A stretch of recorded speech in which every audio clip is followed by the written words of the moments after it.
عثمانی سلطنت جس نے 600 سے بھی زیادہ سالوں تک دنیا کے 3 برائے اعظموں پہ حکومت کی، جس میں بلغاریہ، گریس، ہنگری، جارڈن، لبنان، اسرائیل، فلسطین، میسیڈونیا، رومانیہ، شام، عرب اور شمالی افریقہ کے کئی علاقے شامل تھے۔ اگر غداری چاروں طرف پھیل گئی ہو تو اپنی نزدیک ترین شخص پر بھی کبھی بھروسہ نہ کرے۔ السلام علیکم دوستو، آج کی اس ویڈیو میں دیکھیں گے عثمان غازی کیسے سلطنت عثمانیہ بنائے اور اتنے سالوں تک پوری دنیا پر حکمرانی کیے اور طاقت کے ساتھ اسلام کی پرچم بلند کرتے رہے اور نئی جگہ کو فتح کرتے رہے۔ سلطنت عثمانیہ میں اورحان غازی کیسے اپنے والد کے گزرنے کے بعد سلطنت عثمانیہ کو لے کر چلے، آج کی اس ویڈیو میں یہی دیکھیں گے۔ عثمان غازی جو ارطغرل غازی کے بیٹے تھے، ارطغرل غازی نے اسلام کے پرچم کو بلند کیے، اس کے بعد ان کے بیٹے عثمان غازی کیسے سلطنت عثمانیہ کی بنیاد رکھے۔ چلیے آج کی اس ویڈیو میں دیکھتے ہیں۔ ویڈیو اچھی لگی تو اس ویڈیو کو ضرور لائک کرے اور اپنے دوستوں تک ضرور شیئر کرے۔ لبنان، اسرائیل، فلسطین، میسیڈونیا، رومانیہ، شام، عرب اور شمالی افریقہ کے کئی علاقے شامل تھے۔ اپنی پیک پہ اس سلطنت کا ایریا یا رقبہ تقریباً 18 لاکھ اسکوائر کلومیٹر تھا، اور اس عرصے میں کل 36 عثمانی سلاطین نے اس سلطنت پہ حکومت کی۔ ویورز، آج ہم عثمانی سلاطین کی فیملی ٹری کی بات کریں گے۔ عثمانی خاندان کیا آج بھی کہیں بستا ہے یا اس کا مکمل خاتمہ ہو چکا ہے؟ ہر عثمانی سلطان کو تخت پہ بیٹھنے کے لیے کس آزمائش سے گزرنا پڑتا تھا؟ عثمانی سلطنت میں خلافت کا نظام کب اور کس سلطان کے دور میں نافذ ہوا؟ میں ہوں احتشام ارشد اور آپ دیکھ رہے ہیں دی انفوٹینمنٹ چینل۔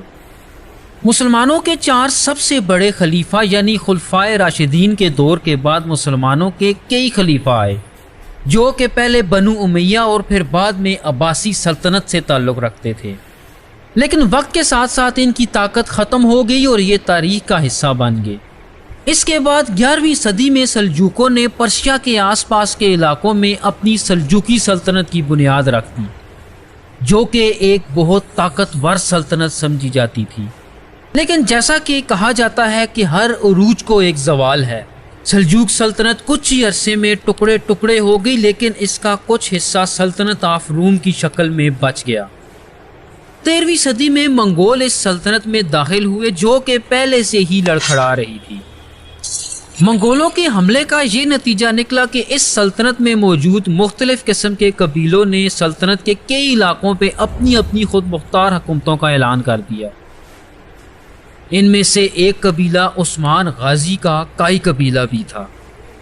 عثمان اس وقت بہت چھوٹے سے علاقے پہ حکومت کر رہا تھا، تاہم وہ اس وقت بادشاہ یا سلطان نہ کہلاتا تھا، بلکہ اسے بے کہا جاتا تھا، جس کا مطلب ہوتا ہے آقا یا پھر انگریزی میں لارڈ۔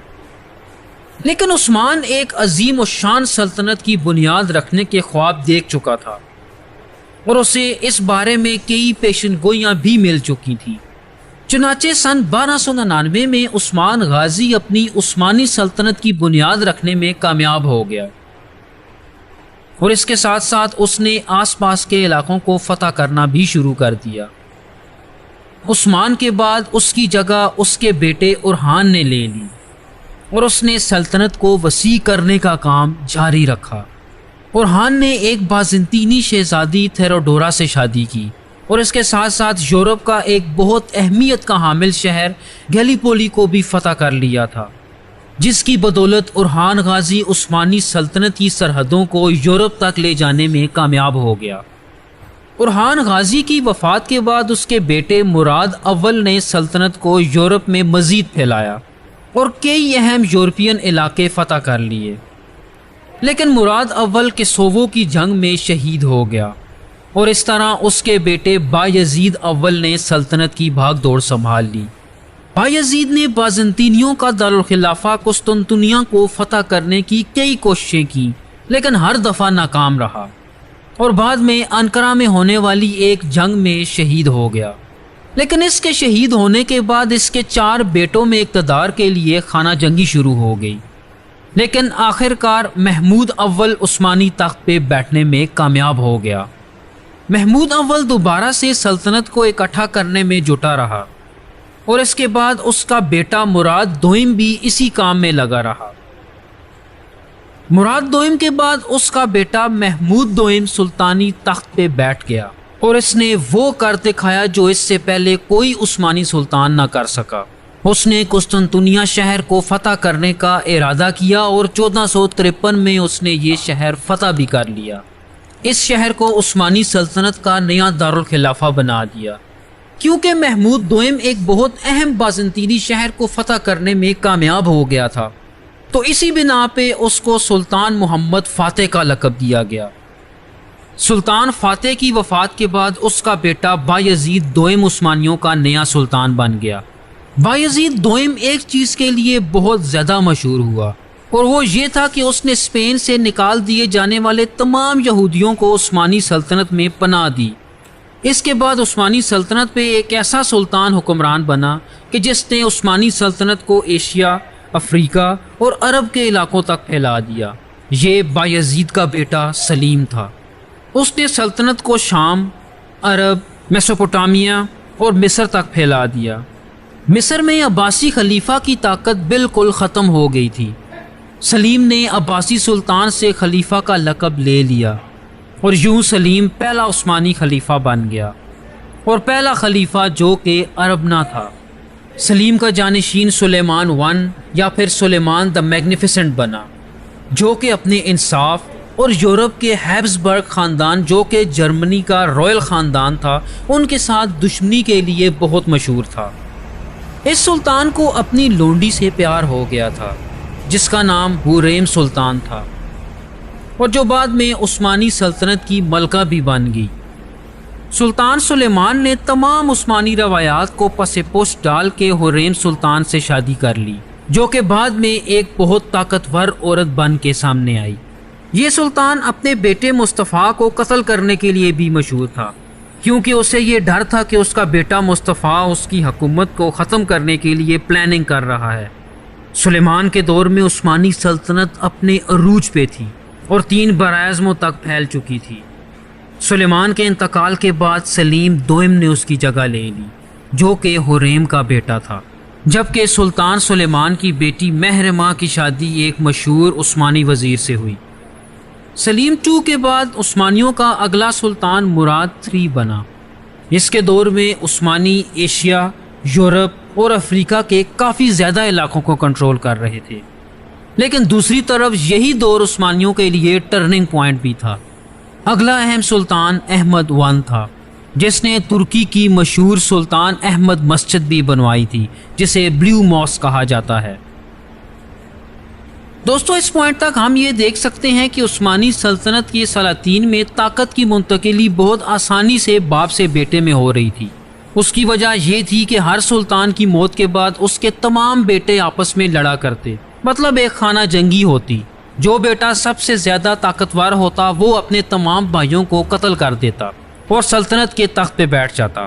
یہی وجہ تھی کہ عثمانی خاندان کسی بھی دور میں کبھی اتنا بڑا نہ ہوا۔ چونکہ سلطان احمد نوجوان تھا اور اس کا کوئی بیٹا بھی نہ تھا، تو اس نے یہ رواج ختم کر دیا۔ اسی سلطان کے دور میں پہلی دفعہ ایک عثمانی خاتون قسیم سلطان ایک بہت طاقتور خاتون کے طور پہ ابھری، جنہوں نے عثمانی سلطنت کے لیے بہت اہم فیصلے بھی کیے۔ سلطان احمد ون جوانی میں ہی انتقال کر گیا، اور اس کے بعد اس کا بھائی مصطفیٰ ون تخت پوش ہوا۔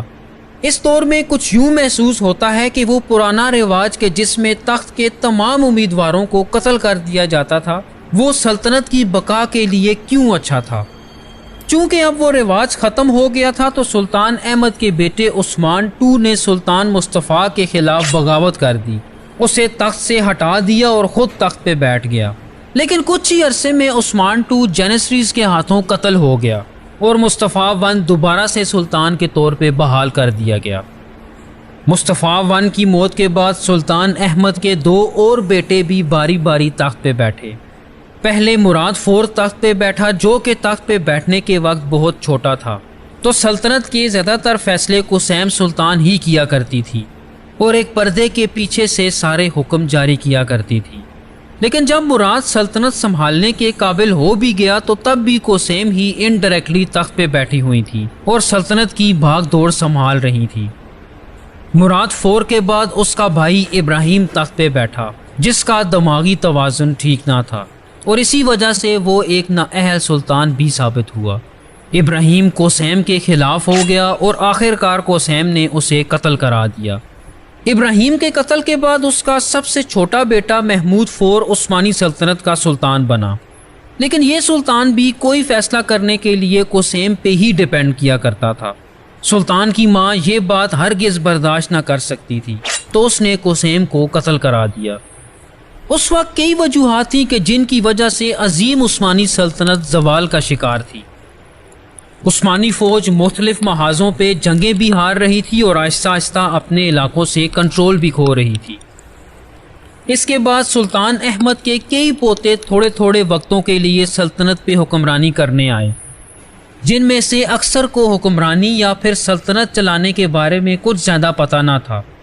چنانچہ ہم آتے ہیں محمود II کے دور میں، کہ جس نے سلطنت کے طور طریقوں میں بہت سی اصلاحات کی، جہاں تک کہ سلطان اور حکومتی لوگوں کے کپڑے، اوڑھنا اور بچھونا بھی تبدیل کر دیا۔ اس دور میں عثمانی سلطنت دو سمتوں میں تقسیم ہو گئی۔ ایک سمت عبد المجید I اور دوسری اس کے بھائی عبد العزیز کی تھی۔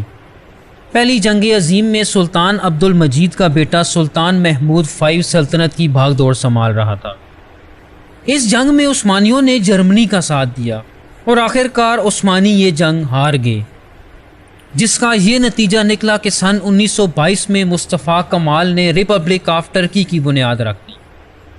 لیکن خلافت عبد المجید II تک جاری رہی اور اس آخری خلیفہ کو سن 1924 میں ملک بدر کر دیا گیا، جس سے سلطنت عثمانیہ اور اسلامی خلافت کا مکمل طور پہ خاتمہ ہو گیا۔ لیکن آپ چارٹ پہ دیکھ سکتے ہیں کہ سلطنت کے خاتمے کے وقت اس کے کئی افراد زندہ تھے، اور اگر سلطنت کو توڑا نہ جاتا تو یہ لوگ اگلے سلطان ہوتے۔ موجودہ دور میں اس خاندان کو عثمان اوغلو کے نام سے جانا جاتا ہے، اور یہ لوگ ترکی سے نکالے جانے کے بعد اب پوری دنیا میں پھیل چکے ہیں۔ شروع میں ان کا ترکی میں داخلے پہ بین لگا دیا گیا تھا، جو کہ بعد میں اٹھا دیا گیا۔ اس خاندان کا موجودہ سربراہ دندار علی عثمان ہے، جو کہ 1930 میں پیدا ہوا۔ موجودہ دور میں اس خاندان کے سب سے عمر رسیدہ شخص کو ہی خاندان کے سربراہ کے طور پہ چنا جاتا ہے۔ ویورز، یہ تھی عثمان غازی کی خاندان کی کہانی اور اس کی فیملی ٹری۔ بے شک اللہ پر بھروسہ کرنے والے کبھی مایوس نہیں ہوتے ہیں۔ عثمان غازی نے سلطنت عثمانیہ کی بنیاد رکھے اور اس میں کامیاب ہوئے۔ پھر ان کے بیٹے ارحان غازی سلطنت عثمانیہ کو لے کر چلے اور وہ بھی کچھ جگہ فتح کیے اور اسلام کی پرچم بلند کیے۔ اس کے بعد اتنی ساری جگہ پہ حکمرانی کیے ترک قبیلے نے۔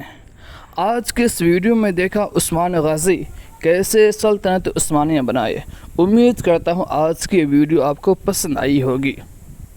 انشاءاللہ پھر دوسری ویڈیو میں ایسے ہی ایک فیملی ٹری لے کر آ رہے ہیں۔ سلطان عبد الحمید کو آپ جانتے ہوں گے، عثمان غازی کے بعد آتے ہیں سلطان عبد الحمید، ان کے فیملی ٹری بھی آپ سبھی کے سامنے لے کر آئیں گے۔ ویڈیو میں بنے رہیں، آپ اس چینل کو سبسکرائب کر لیں۔ انشاءاللہ پھر ملتے ہیں دوسری ویڈیو میں، تب تک کے لیے اللہ حافظ۔